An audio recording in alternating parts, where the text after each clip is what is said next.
The question is the bill now be agreed to in principle. I call the member for Coogee. Thank you, Mr Temporary Speaker. I speak today in support of the Graffiti Legislation Amendment Bill 2011, and I look forward to the passage of this legislation through both houses. Graffiti continues to be a major issue and annoyance for residents of New South Wales, costing us all in excess of $100 million a year to clean up. Finally, Mr Temporary Speaker, a constructive approach to dealing with this plague of vandalism in our streets is being proposed. Graffiti tagging is everywhere. We've become so accustomed and so desensitised to its presence on our streets, on local businesses, on public transport, schools, fences, or just about anywhere where spray paint can be applied. In fact, graffiti is so pervasive in many areas that we expect to see it every day, and this is entirely unsatisfactory. In 2005, Randwick City Council undertook an audit which found 4,000 square metres of graffiti in the Randwick local government area. In response, a comprehensive graffiti management policy was adopted with a view to quick and effective removal of graffiti, and we incorporated local businesses in the fight. A quote from Council's 2006 graffiti policy emphasises the effects that graffiti has had in my electorate. It says residents are often legitimately angry when vandals deface their homes, public places and open space. Unsightly graffiti adds to an atmosphere of neglect and urban decay and distorts perceptions about the actual levels of crime and safety. Randwick City Council introduced graffiti buster trucks, which clean up graffiti on public infrastructure each morning in high visibility areas. Later in the day, they moved to other areas in the city and commenced cleaning up graffiti reported on private property with the consent of the owner and at no cost. Graffiti busters teams aim to have offensive graffiti removed within 2 hours of it being reported.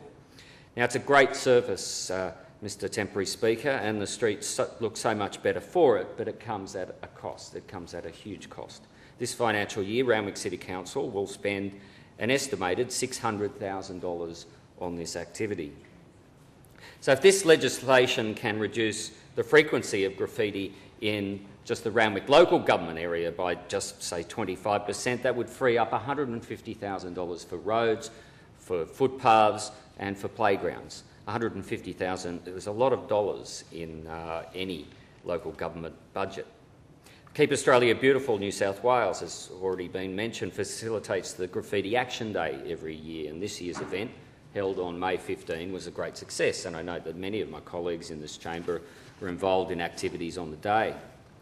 Across 36 local government areas and 95 sites, 57 groups comprised of 815 volunteers who cleaned 4,300 square metres of graffiti and painted over 6,100 square metres of graffiti. But, Mr Temporary Speaker, this is dealing with the consequences, it's not dealing with the cause. So those who believe these amendments are heavy-handed, they should look at many other countries which have taken a much harsher approach to dealing with this problem. Some Scandinavian authorities have a zero-tolerance approach to graffiti in their cities, and sentences of up to 2 years in jail for offences can be imposed. In the United Kingdom, for example, in 2008, the ringleader of a graffiti gang was charged with conspiracy to commit criminal damage for a string of offences recorded by police across a 3-month period. The gang was described as engaging in a wholesale, self-indulgent campaign to damage property on an industrial scale, while noting that over the gang's 2-year campaign, millions of dollars of damage had been caused. The ringleader of the gang was sentenced to 2 years jail, and 7 other members of the gang were sentenced for the same offence for periods of up to 18 months in jail. In New York City, people under 21 have been banned from possessing spray paint, large broad-tip markers or any other tools of the graffiti trade. It's an extreme measure, but when considered alongside the $15 billion annual cost for graffiti removal right across the United States, many in the US believe this policy has merit. Mr Temporary Speaker, or Temporary Speaker I should say, the New South Wales Government is tackling taking the graffiti problem seriously. We're making sure young vandals are made aware of the impact of their actions on their community. We're sending a clear message to young offenders. We're ensuring they realise that graffiti vandalism is not a trivial matter. We're ensuring that they realise that what they do has an impact on other people, and we're ensuring that they realise that the community finds this sort of behaviour abhorrent. This bill offers alternative punishments which can improve the effectiveness of our justice system. A slap on the wrist in the form of a fine to a graffiti offender is pointless. It's not going to teach them a lesson, it's not going to get them to change their behaviour. By requiring that a court-imposed community service order includes time spent removing graffiti, we're giving these young people, and they mostly are young people, first-hand experience in cleaning up their handiwork by giving them a brush and a bucket of water and chemicals to spend time in the sun scrubbing bricks. Giving courts the power to extend the time graffiti offenders spend on provisional driver's licence, to suspend a driver's licence and to limit or reduce the number of demerit points an offender can accrue will make them think about their past actions and make them think twice about reoffending in the future. Holding a driver's licence is a ticket to freedom for a young person, and for many it's their first opportunity to exercise independence and responsibility.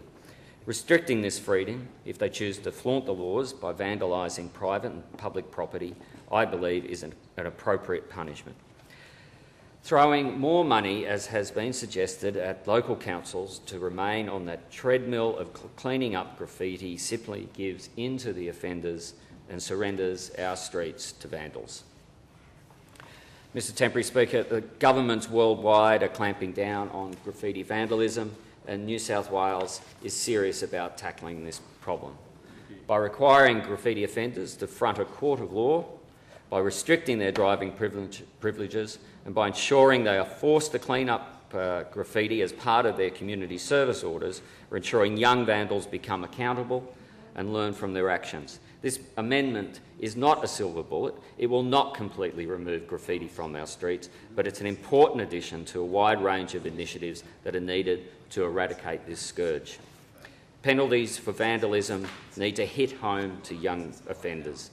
These new penalties will hit home. Locking up young offenders is not the answer. It teaches them nothing. Conversely, the slap on the wrist won't work either. I believe this bill strikes a much-needed balance, and I'm confident it'll have a positive impact on our local communities. I'm very proud to support this bill, and I want to congratulate the Honourable Greg Smith, the New South Wales Attorney-General, for his efforts in bringing this bill before the House.